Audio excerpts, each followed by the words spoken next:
कैसे हो दोस्तों। तो इस वीडियो में बात करेंगे हम ट्रांसफॉर्मेशन ऑफ एक्सिस, जिसमें हम दोनों चीज़ें डिस्कस करेंगे, shifting of origin and rotation of axis. ठीक है। और इसके बाद हम डिस्कस करेंगे पेयर ऑफ स्ट्रेट लाइन, जिसमें से कुछ टॉपिक हम आज करेंगे और कुछ टॉपिक अगली वीडियो में करेंगे। और ताकि आप मिस ना करें तो सब्सक्राइब कर लिए चैनल को। और सब्सक्राइब करना दोस्तों बहुत ही सिंपल है, बस जो आपके वीडियो के नीचे जो लिखा आ रहा है सब्सक्राइब रेड कलर में, उसको आपको दबाना है और उसके साथ ही बेल आइकन आएगा, उसको भी आप दबा देंगे तो आपको मेरी जो सारी वीडियोस हैं वो टाइम टू टाइम मिलती जाएंगी और आप कोई भी चीज़ मिस नहीं करेंगे। तो चलिए स्टार्ट करते हैं हमारा ट्रांसफॉर्मेशन ऑफ एक्सिस से। इसमें जो फर्स्ट चीज़ आती है वो आती है शिफ्टिंग ऑफ ओरिजिन। ठीक है।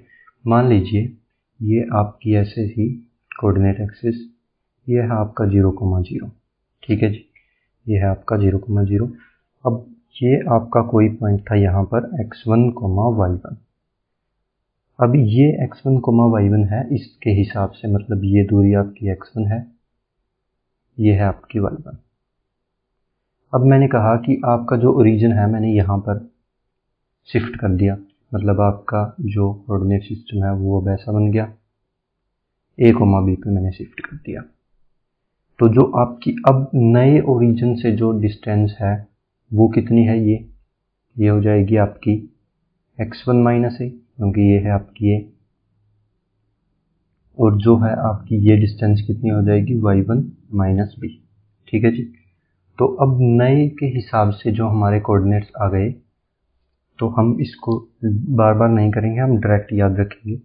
तो हम लिख सकते हैं new is equals to old हमारा ये था, new is equals to old minus shift. ठीक है।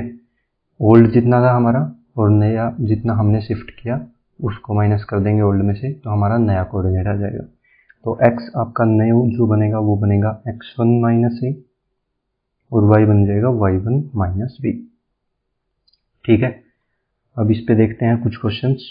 अब इस क्वेश्चन देखने से पहले मैं आपको बता देता हूँ, मान लीजिए आपकी ये ट्रायंगल थी हमारे पुराने वाले के हिसाब से, जिसके पॉइंट थे a, b और c। अब अगर इस ट्रायंगल का एरिया हम निकालेंगे पुराने वाले के हिसाब से तो a होगा, और अगर हम ध्यान से देखें b नए वाले के हिसाब से भी a ही होगा।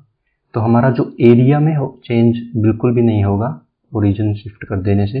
तो ये आप याद रख सकते हैं कि अगर आपको कहीं पूछ लिया जाए कि ट्रायंगल का एरिया बताओ ताकि जो ओरिजिन है वो शिफ्ट हो गया दिस पॉइंट पे, तो आपको कुछ नहीं करना, एरिया सेम ही आएगा, पुराने वाले से भी आप लेके कर सकते हैं। ठीक है। अब इस पे कुछ क्वेश्चंस देखते हैं। तो क्वेश्चन नंबर 1 देखिए, आपको कहा गया है कि ये लाइन आपको दे दी गई। ठीक है। और ओरिजिन जो है वो शिफ्ट कर दिया गया, शिफ्टेड टू 3,-1। अब आप कैसे करेंगे, सिंपल आपको बस यही लगाना है, x इज इक्वल्स टू जो नया वाला है वो है x माइनस 3 और जो y है वो आ जाएगा आपका y माइनस 1, तो बन गया y प्लस 1।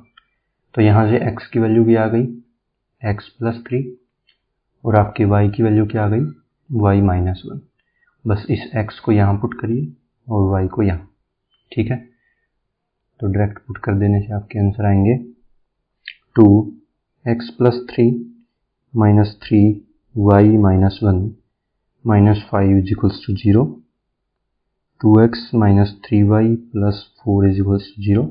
अब बड़े और x y को छोटे से रिप्लेस कर दीजिए, बस y plus 4 is equals to 0। ये आपका आंसर हो गया।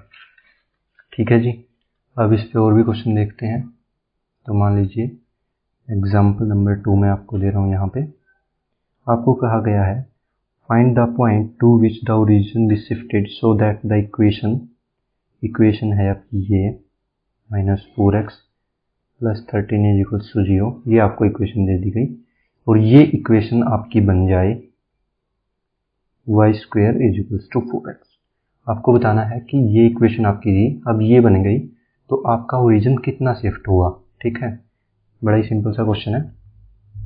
तो अब आप क्या करेंगे, इसको लिखते हैं, हम इस फॉर्म में लेके आने की कोशिश करेंगे।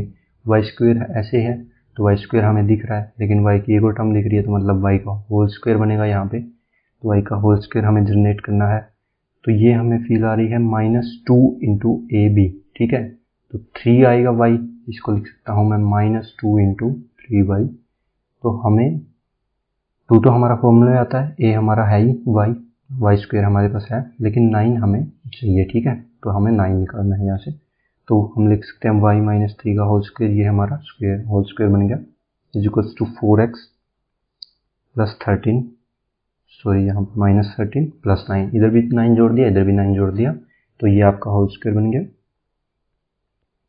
अब इसको लिख सकता हूँ मैं आगे, y - 3 का whole square is equals to 4x - 1, ठीक है। अब देखिए ये इस फॉर्म में आ गई बिल्कुल, तो यहाँ से आपकी y की वैल्यू आ गई 3 और x की वैल्यू आ गई आपकी 1।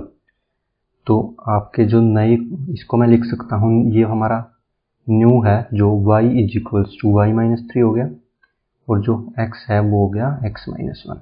तो आपका जो ओरिजिन शिफ्ट कितना हुआ, 1,3, ये आपका आंसर आ गया, ठीक है। तो ऐसे आपके क्वेश्चन पूछे जा सकते हैं, आपको ऑप्शन दिए जाएंगे और ये आपका ऑप्शन हो जाएगा, ठीक है। अब अगले क्वेश्चन की बात करते हैं, इस पे ही एक और क्वेश्चन देखते हैं अच्छा सा।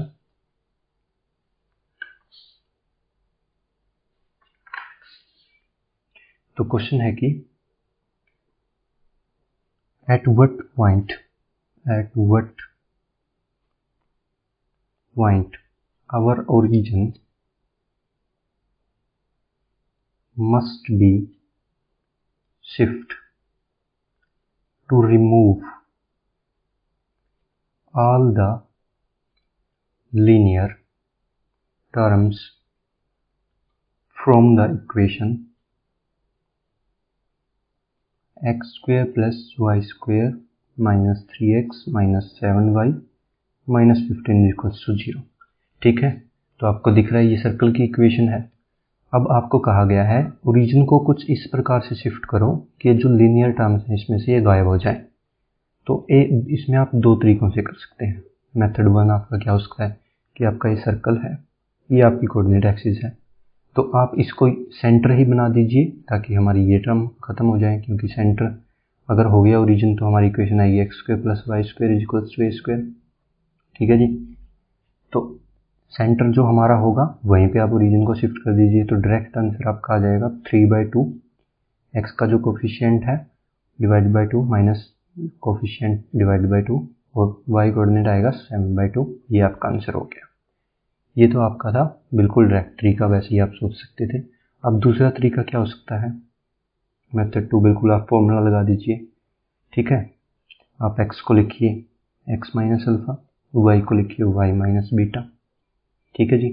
और इस इक्वेशन में पुट करिए तो आएगा आपका x प्लस अल्फा का होल स्क्वायर, x निकाला मैंने यहाँ से और इसमें पुट कर दिया जैसे पीछे हमने क्वेश्चन किया उसी तरह, और इसको लिख सकता हूँ प्लस y प्लस बीटा का whole square minus 3x plus alpha minus 7 y plus beta minus 15 is equal to 0। अब इस इक्वेशन में से आप x का कोफिशिएंट और y का कोफिशिएंट जो भी आएगा निकल के उसको 0 कर दीजिए। तो x का कोफिशिएंट आता है अपना 2 अल्फा माइनस 3, उसको 0 कर देंगे क्योंकि वो हमें नहीं चाहिए इसमें, और y का coefficient 2 beta minus 7 is equal to 0। तो यहाँ से भी आपकी जो वैल्यू आई है सेम ही आई है, बीटा इज इक्वल टू 7/2, ठीक है। इस मेथड से भी आप कर सकते थे, इससे भी सोच सकते थे। तो आपको समझ में आ गया होगा ओरिजिन शिफ्टिंग पे कैसे कैसे क्वेश्चंस बन सकते हैं। अब हम बात करेंगे रोटेशन ऑफ कोऑर्डिनेट एक्सिस, ठीक है। अब इसके बारे में बात कर लेते हैं। तो ये मान लीजिए आपकी ऐसे कोऑर्डिनेट एक्सिस थी पुरानी वाली, ठीक है।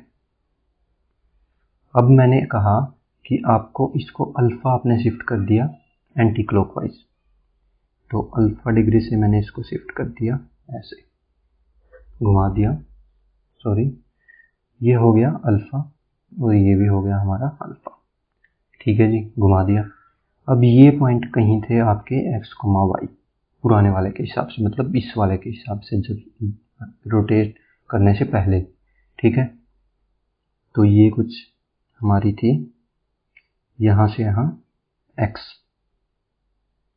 ठीक है जी, अब आपने रोटेट कर दिया अल्फा से, तो हमारे जो नए कोऑर्डिनेट ये वाले आ गए, ये आ गए कैपिटल X कैपिटल Y। ठीक है, तो अब आप क्या करेंगे, इस पॉइंट से इस पे परपेंडिकुलर ड्रॉ करिए ऐसे, और यहाँ इस पे। ठीक है जी, अगर ये एंगल आपका अल्फा है तो ये भी आपका अल्फा हो जाएगा, ज्योमेट्री लगाइए, अल्फा हो गया। ये आपका y है, क्योंकि आप इस वाले के हिसाब से देख रहे हो, इस हिसाब से, तो ये आपका y है। ठीक है जी, और यहाँ से लेके यहाँ तक आपका x है, कैपिटल X। ठीक है, ये आपका कैपिटल X हो गया। और आप इसको अगर निकालेंगे, इस ट्रायंगल को ध्यान से देखिए, तो आपका ये जो लेंथ है ये वाली, ये निकल के आएगी y साइन अल्फा। और ये आपकी टोटल, अब इस ट्रायंगल को देखिए ध्यान से, इस वाली को, ये जो ट्रायंगल है, तो इससे ये वाली जो पूरी लेंथ है ये निकल के आएगी आपकी ये वाली लेंथ x कोस अल्फा। तो हमारा जो x है वो क्या निकल के आ गया, तो मैं x को लिख सकता हूँ x cos alpha minus y sine alpha. अगर ऐसे ही मैं y के लिए भी लगाता हूँ तो y को मैं लिख सकता हूँ x sine alpha plus y cos alpha. ठीक है जी, अब इसमें आप कर लीजिए एक टेबल याद, जो आपके बहुत काम आएगी। टेबल में आपको बता देता हूँ। ठीक है जी, तो ये मान लीजिए ऐसे मैंने टेबल बनाई, यहाँ पे लिखा मैंने ओल्ड, यहाँ लिखा न्यू, यहाँ आप लिखिए x y जो आपके हैं ओल्ड वाले, और ये हैं रोटेशन के बाद वाले x कैपिटल कैपिटल y। यहाँ लिखिए आप कोस अल्फा साइन अल्फा, ये हो गया आपका माइनस साइन अल्फा, और ये हो गया आपका कोस अल्फा। ठीक है जी, अब आपका जो न्यू x आया वो आया x cos alpha plus y sine alpha, new y आ गया आपका x साइन अल्फा माइनस के साथ प्लस y कोस अल्फा। ठीक है जी, ऐसे ही अगर आप x को देखेंगे पुराने वाले को, तो इस टेबल से हमारा निकल के आ गया ये x cos alpha minus y sine alpha, मैंने प्रूव भी किया था, यही आ रहा है same. y is equals to आ गया y साइन अल्फा माइनस के साथ प्लस, सॉरी ये आएगा ये मैंने गलत लिख दिया, ये आएगा आपका x साइन अल्फा, y के लिए x sine alpha plus y cos alpha. ठीक है जी, तो आप ये टेबल याद रखेंगे तो आपके क्वेश्चन आसानी से सोल्व हो जाएंगे। आप चारों आपको वरना प्रूव करनी पड़ेंगी तो बड़ा लंबा हो जाएगा आपका क्वेश्चन। तो अब इससे मैं एक और बात बता देता हूँ आपको जो इंटरेस्टिंग सी है। अगर मैंने ये इक्वेशंस जो लिखे हैं, ये लिखे हैं जब हमने अल्फा को एंटी क्लॉकवाइज डायरेक्शन में रोटेट किया, यानी इस तरीके से। अगर मैं क्वेश्चन में आपको दे दिया जाए कि आपने क्लॉकवाइज डायरेक्शन आपको दे दी जाए, ठीक है जी, तो आप क्या करेंगे, सिंपली अल्फा को आप माइनस अल्फा से रिप्लेस कर देंगे। बस आपको इतना सा काम करना है, आपका क्वेश्चन ऑटोमेटिकली सोल्व हो जाएगा। तो मैं आपको इसको अच्छे से क्लियर करने के लिए एक एग्जांपल देता हूँ। तो एग्जांपल आप देखिए, कहते हैं कि if the axis are rotated through an angle of 45 degree in clockwise direction. तो देखिए यहाँ पर क्लॉकवाइज डायरेक्शन आ गया है, तो आपको अल्फा को माइनस अल्फा से रिप्लेस करना है। ठीक है जी, about origin then find new equation of X square minus Y square is equals to A square. ठीक है जी, तो अब आपको सिंपली टेबल फिर से बनानी है। ये बस आप रफली छोटी सी टेबल बनाएंगे, एक्स वाई, यहाँ पे कैपिटल एक्स कैपिटल वाई, ये कोस 45 हो गया क्योंकि कोस में कोई चेंज नहीं होगा, माइनस में रखो आप प्लस में, एक ही बात है। ये हो जाएगा माइनस साइन 45, ये बाहर आ जाएगा, ठीक है जी साइन, और ये हो जाएगा आपका साइन 45 प्लस, और ये हो गया कोस 45। तो जो यहाँ से आपकी x की वैल्यू आई वो आ गई x/√2 माइनस y/√2, और जो y की वैल्यू आई वो आ गई x/√2 प्लस y/√2। इसको लिख सकता हूँ मैं x = x capital X upon √2 plus capital Y upon √2, और y को लिख सकता हूँ = माइनस x/√2, ये भी आपके कैपिटल में है, प्लस y अपॉन √2, ठीक है। अब इन इक्वेशंस को इसमें पुट कर दीजिए डायरेक्ट, तो आपके जो आंसर आएगा वो आएगा x प्लस वाई का whole square minus x minus y का होल स्क्वायर। ये स्क्वायर है तो कोई फर्क नहीं पड़ता, आप यहाँ एक माइनस लगाइए प्लस लगाइए, ठीक है, = 2a²। ये √2 था, स्क्वायर हुआ, इधर चला गया इस इक्वेशन में, तो आपकी जो वैल्यू आ गई xy = a²/2, ठीक है जी। तो xy = a²/2। अगर आप ध्यान से देखें तो हमारा जो चेंज हुआ है, पहले हमारा कुछ इस प्रकार से ये हाइपरबोला था, ठीक है, इस इक्वेशन को अगर आप देखें, अब जो बन गया है वो बन गया हमारा ये, ठीक है। तो ऐसे हमारा चेंज हो गया, ठीक है, इस तरीके से ऐसे ये घूम गया, तो सिंपली ये हमारा कर्व बन गया, ठीक है जी। अब आपको मेरे ख्याल से क्लियर हो गई होंगी आपका रोटेशन वाला कॉन्सेप्ट। अब देखते हैं हम हमारा जो बहुत इम्पोर्टेंट टॉपिक है, पेयर ऑफ स्ट्रेट लाइन। अब देखिए जी, अब पेयर ऑफ स्ट्रेट लाइन है क्या वैसे बेसिकली, इसको देखते हैं ध्यान से। मान लीजिए आपकी L1 = 0 लाइन है, 2 वेरिएबल में लीनियर इक्वेशन है आपकी, ठीक है, और L2 भी 2 वेरिएबल में आपकी एक लीनियर इक्वेशन आपको दी गई है। तो अब आपकी L1 × L2 = 0 होगी पेयर ऑफ स्ट्रेट लाइन, ठीक है जी। अब अगर मान लीजिए इसमें एक गलती कर देते हैं बच्चे, उसको देख लेते हैं पहले गलती को, ताकि आप वो ना कर दें। y = 2x अगर आपको दिया हुआ है एक लाइन, y = 3x, तो डायरेक्ट अगर आपने मल्टीप्लाई कर दी y² = 6x², तो ये गलत हो जाएगा, ठीक है, ये हमारी पेयर ऑफ स्ट्रेट लाइन नहीं है।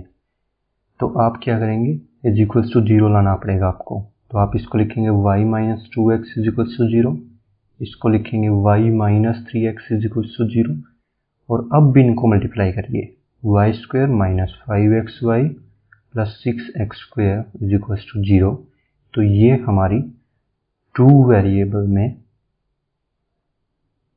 सेकंड डिग्री इक्वेशन बन गई, ठीक है जी। तो ये हो गई हमारी पेयर ऑफ स्ट्रेट लाइन। अब हमारी जो जनरल इक्वेशन होती है उसको देखते हैं। तो जनरल इक्वेशन हमारी होती है 2 डिग्री में ax² + by² + 2hxy + 2gx + 2fy + c = 0, ठीक है जी। अगर आपको निकालना है pair of straight line, pair of straight line, तो आप क्या करिए, डेल्टा = 0 कर दीजिए, और डेल्टा है क्या, इसी में से आप डायरेक्ट लिखेंगे ABC, ये लिखने का तरीका आपको याद रखना होगा, FGH, और फिर यहाँ पर FGH, ऐसे आप लिख लीजिए, याद रख सकते हैं इस तरीके से।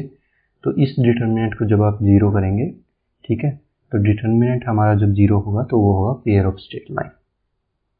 अब अगर हमारा डिटर्मिनेंट 0 नहीं है तो ये लाइन क्या दिखाएगी जी, जनरल इक्वेशन जो हमारी है। तो अब इसके आगे बहुत सारे केस बनते हैं। पहला बन जाता है कि अगर आपका a = b ≠ 0 हो और साथ में आपका h जो है वो भी 0 हो, तो ये हमारा दिखाएगा जी सर्कल। अब h² - ab अगर 0 हो हमारा, तो ये दिखाएगा पैराबोला, ये जो हमारी इक्वेशन है फिर पैराबोला दिखाएगी। अगर h square minus a b हमारा लेस देन 0 हो तो ये हमारी जो इक्वेशन है ये दिखाएगी इलिप्स, और अगर h square minus a be greater than 0 हो तो ये जो इक्वेशन है हमारी दिखाएगी हाइपरबोला। ठीक है जी। अब इसमें एक इम्पोर्टेंट बात हमारी आती है, मान लीजिए अगर हमारा डेल्टा 0 हो गया और साथ में a is equals to b is equals to b not equals to 0 है और साथ में हमारा एच भी 0 है, तो ये हमारा क्या बनेगा? तो ये बनेगा हमारा इस केस में या तो हमारा ये हो सकता है pair of imaginary straight line with real point of intersection, इसको हम ये बोल सकते हैं, या फिर हम बोल सकते हैं this equation represent point circle. ठीक है, तो ये देखिए ये भी हमारा सर्कल है, मैंने ये पॉइंट यहाँ पे ड्रॉ किया है इसे, तो ये भी हमारा सर्कल है जिसकी रेडियस है हमारी 0, तो इसको हम कहते हैं पॉइंट सर्कल बेसिकली। ठीक है जी। रेडियस टेंड्स टू 0, ये हम लिमिट में थोड़ा सीखेंगे, बिल्कुल 0 नहीं होता, अगर 0 हो गया तो बिल्कुल तो हम दिखेगा भी नहीं, पॉइंट सर्कल भी नहीं बनेगा, तो टेंड्स टू 0 ये हम लिमिट में थोड़ा सीखेंगे आगे जाके। अब इस पे एक एग्जांपल देखते हैं हम। एग्जांपल हमारा है जिससे आपको क्लियर हो जाएगा ये वाला कंसेप्ट हमारा। तो एग्जांपल है x square plus y square plus 4x plus 6y plus 13 is equal to 0 आपको दिया हुआ है। ठीक है जी। अगर आप इसका डेल्टा निकालेंगे, डेल्टा आएगा 1 1 13 3 2 0 3 2 0, ये हमारा 0 आ गया, और यहाँ पे हमारा ये वाली फर्स्ट वाली कंडीशन हमारी सेटिस्फाई होगी। अगर आप a is equals to b भी हमारा है जो है 1, और अगर h देखें वो भी नहीं है तो वो भी 0 है। तो इस इक्वेशन को मैं कुछ इस प्रकार से लिख सकता हूँ, x प्लस 2 का whole square plus y plus 3 का होल स्क्वायर इक्वल्स टू 0। अब देखिए ये हमारा बना रहा है पॉइंट सर्कल, क्योंकि रेडियस 0 आ गई है हमारी, और पॉइंट सर्कल बना रहा है हमारा जिसका सेंटर है -2, -3। ठीक है, ये सेंटर पॉइंट हम निकाल सकते हैं। अब देखिए इसको हम और किस तरीके से लिख सकते हैं, y प्लस 3 का whole square is equals to -x plus 2 का होल स्क्वायर। अब इसको मैं लिख सकता हूँ y plus 3 is equals two plus minus iota x plus 2। Iota हमारा कॉम्प्लेक्स नंबर है, इस पर भी हम बहुत अच्छे से बातें करेंगे, कॉम्प्लेक्स नंबर हमारा चैप्टर है जब उसको स्टार्ट करेंगे। तो यहाँ देखिए आप, ये जो आपकी लाइंस आ गई हैं दो, ये हैं आपकी इमेजिनरी लाइंस। इमेजिनरी हम क्यों कहते हैं उसको भी समझ लेते हैं, ये इमेजिनरी क्या होता है। तो ये देखिए ये हमारा है 2D, ठीक है, जो इस पेपर पे बन रहा है। तो अगर आपकी कोई लाइन ऐसे जा रही है इस कॉपी के अंदर और बाहर, तो वो बस इस पॉइंट, ये हमें इस प्लेन में जो है ये पॉइंट बस दिखेगा। ठीक है, और ऐसी कोई भी दूसरी भी लाइन मान लीजिए, तो वो लाइनें कुछ इस प्रकार बनाई हैं, जो हमारा इस पेपर पे हमें दिखे वही हमारे लिए रियल है अभी फ़िलहाल के लिए। 3D में वो इमेजिनरी भी रियल बन जाता है, लेकिन हमारे लिए 2D में सिर्फ जो इस पेपर पे हम ड्रॉ कर सकते हैं, दिखा सकते हैं, वो हमारे लिए रियल है, बाकी सब इमेजिनरी है। तो आपको फ़र्क समझ में आ गया होगा इमेजिनरी और रियल का, और ये कंसेप्ट भी आपको अच्छे से क्लियर हो गया होगा। अब देखते हैं जी, अब आपकी दो टाइप की ये लीनियर इक्वेशन होती हैं, जो मैंने कहा पेयर ऑफ स्ट्रेट लाइन होती हैं।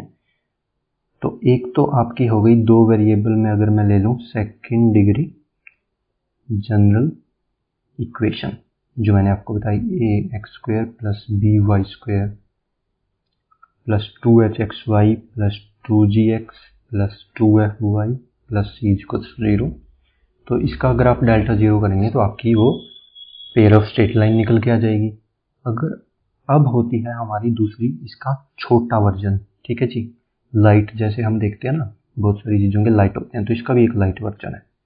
लाइट वर्जन क्या है, 2 वेरिएबल में सेकंड डिग्री होमोजीनियस इक्वेशन। अब ये इसका लाइट वर्जन है तो इससे छोटी होगी ये, तो छोटी ये होती है ax square plus by square plus 2hxy is equals to 0। ये जो हमारी इक्वेशन होती है always represents pair of straight line passing through origin. ये हमेशा जो पेयर ऑफ स्ट्रेट लाइन बनाती है वो दिखाती है जो कि ओरिजिन से पास हो रही हो। ठीक है, अब इसको समझते हैं अच्छे से।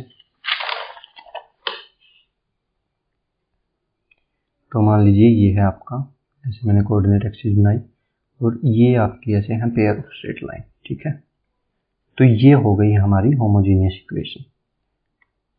तो y is equals to m2x, y is equals to m1x, ये हमारी मान लीजिए इक्वेशंस हैं। ठीक है जी। अब इसमें अगर आप ध्यान से देखें तो इसको मैं लिख सकता हूँ y minus m2x is equals to 0 और इसको लिख सकता हूँ y minus m1x is equals to 0। अब हमारी पेयर ऑफ स्ट्रेट लाइन क्या होती है, L1 L2 is equals to 0, इनकी मल्टीप्लाई करते हैं जी, y minus m2x y minus m1x is equals to 0, ये हो गया। अब हमारी ये इक्वेशन निकल के आ गई, इसको मैं लिख सकता हूँ, और यही y square minus m1 plus m2 x और plus m1 m2 x square is equals to 0। ठीक है जी। और यही हमारी इक्वेशन होती है ax square plus by square plus 2hxy। इससे मैं इसको कंपेयर कर सकता हूँ जी, ये यहाँ पर y आएगा आपका xy। ठीक है, अगर आप ध्यान से देखें, अब इन दोनों को हम कंपेयर करते हैं, तो यहाँ से अगर आप देखें एक्स स्क्वायर का कोफिशिएंट और यहाँ से देखें एक्स स्क्वायर का कोफिशिएंट, तो हम m1 इंटू m2 को लिख सकता हूँ मैं a बाई b से इस पूरी इक्वेशन को डिवाइड कर दीजिए, क्योंकि y का हमारा जो कोफिशिएंट है वो यहाँ पर 1 है, तो ऐसे आ गया b। ठीक है, अब आपने कंपेयर किया तो m1 m2 आ गया आपका a अपॉन b और m1 प्लस m2 आ गया आपका माइनस 2h अपॉन b। ठीक है, यहाँ से आपने कंपेयर किया। अब अगर आपसे कोई पूछे कि इन दोनों लाइनों के बीच का एंगल क्या है जी, ठीक है, ये आपकी ऐसी लाइनें हैं, इनके बीच का एंगल क्या है, तो थीटा आपका हो जाता है tan inverse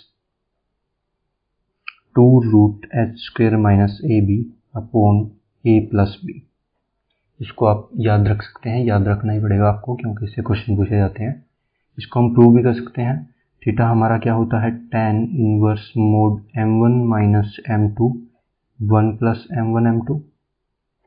m1 minus m2 निकाल सकते हैं, हमें पता है m1 प्लस m2 और m1 m2, तो इससे हमारा m1 माइनस m2 निकल के आ जाएगा। ठीक है जी, वो क्या निकल के आएगा, under root 4h square upon b square, ठीक है, माइनस 4a बाई बी। इससे हमने निकाल लिया और ये हमें पता ही है, डायरेक्ट आप पुट करेंगे तो आपका ये आंसर निकल के आ जाएगा। अगर आपको कह दिया जाए, ये आप फर्स्ट पॉइंट याद रखेंगे, सेकंड ये हो गया थर्ड, फोर्थ पॉइंट आप याद रखेंगे कि अगर आपकी जो लाइंस हैं पेयर ऑफ स्ट्रेट लाइन वो परपेंडिकुलर हैं तो a plus b is equals to आपका होगा 0, और अगर आपकी लाइंस जो हैं वो पैरेलल हैं तो h square is equals to ab। ठीक है, तो इस वाले केस में ये पैरेलल हो ही नहीं सकती, ये कोइंसिडेंस ही होंगी, तो उस केस में होगा आपका h square is equals to ab। ठीक है, अब देखिए ध्यान से, जो इसमें एक और पॉइंट यूज होता है उसको भी देखते हैं। अगर मैं कह दूं आपको कि जो आपकी ये लाइनें मैंने ऐसे बनाई हुई हैं, ये बड़ी इक्वेशन की मैं बात कर रहा हूँ, बड़ी पेयर ऑफ स्ट्रेट लाइन, छोटी आपकी तो ओरिजिन से पास होंगी।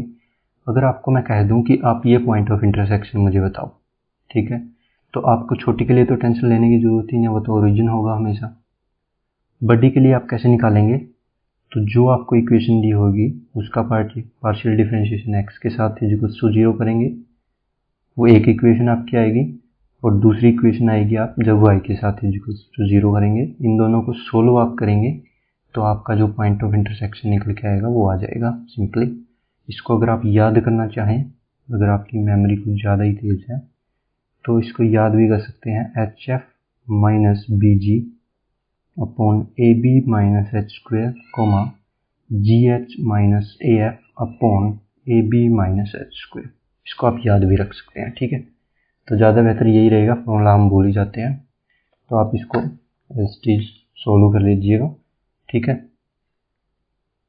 अब देखते हैं जी कुछ और पॉइंट इस पे।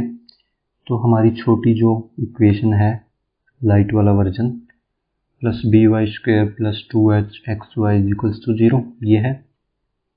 तो m में जो हमारी है वो क्वाड्रेटिक बनी, क्वाड्रेटिक इक्वेशन बनी।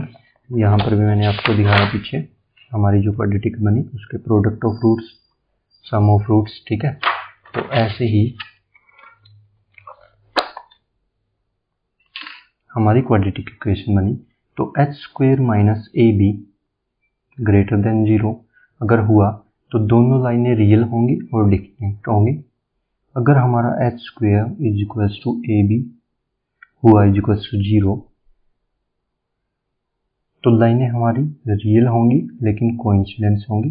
जैसे मैंने आपको पीछे बताया कि पैरेलल नहीं होंगी, छोटी वाली के केस में कोइंसिडेंस होंगी। और h square minus a b अगर हमारा लेस देन 0 हुआ तो हमारी नॉन रियल लाइन्स होंगी with real point of intersection, ठीक है जी। ये तो रहा हमारा छोटी का केस।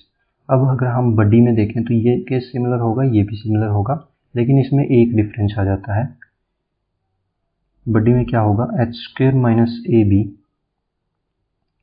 अगर हमारा 0 हुआ तो आपकी लाइंस कोइंसिडेंस भी हो सकती हैं और पैरेलल भी हो सकती हैं। उसमें एक ही केस था, कोइंसिडेंस ही होगी, लेकिन यहाँ पर कोइंसिडेंस भी हो सकती हैं, पैरेलल भी हो सकती हैं। तो कोइंसिडेंस कब होंगी, G square is equals to A C जब होगा, और ये कब होंगे, G square is not equals to A C जब होगा, ठीक है जी। अब अगर मान लीजिए आपकी ये पैरेलल है तो आपको अगर इनके बीच की डिस्टेंस ये d पूछ ली जाए तो आप इस d का जो फॉर्मूला भी याद रख सकते हैं, d is equals to 2 under root g square minus a c upon a into a plus b. यहाँ से भी आप देख सकते हैं इसके केस में डिस्टेंस 0 है दोनों लाइनों के बीच का, तो ये वाली टर्म आपकी 0 हो गई। तो ठीक है दोस्तों, इसमें थोड़ा और पॉइंट जो इम्पोर्टेंट है वो थोड़ा सा और रहता है, जो कि हम नेक्स्ट वीडियो में कवर करेंगे। और आप कोई भी पार्ट मिस ना करें, इसलिए ज़रूर सब्सक्राइब मेरे ख्याल से तो कर ही लिया होगा आपने, मैंने वीडियो को स्टार्टिंग में ही बोल दिया था आपको। और आप सभी दोस्तों के साथ शेयर करिए जिनको भी इन टॉपिक्स में कोई भी दिक्कत आ रही है। तो आपको यहाँ पे फुल सिलेबस कराया जा रहा है, तो आप प्लीज़ उनको शेयर करिए ताकि उनके भी कोई भी पॉइंट मिस ना हो पाए और उनको पूरा सिलेबस जो है अच्छे से समझ में आए।